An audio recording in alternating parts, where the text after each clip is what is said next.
To use two Messenger accounts in the S24 Ultra, make sure you have the Messenger app installed and then open Settings.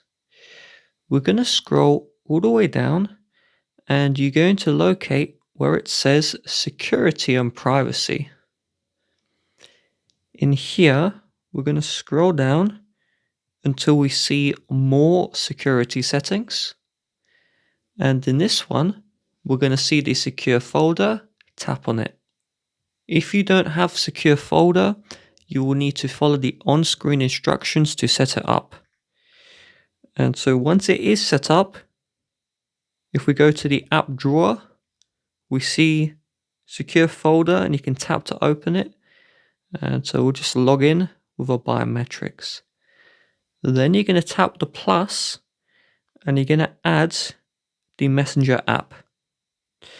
Now once Messenger is added, if you open Messenger from the Secure folder, this is a duplicate version of the app. And so that means you can add one account into the Secure folder version of Messenger, and then also your other account in the regular version of Messenger. So you can do the configuration, choose what account you want in regular Messenger and Secure folder, and that's it. I hope this helps.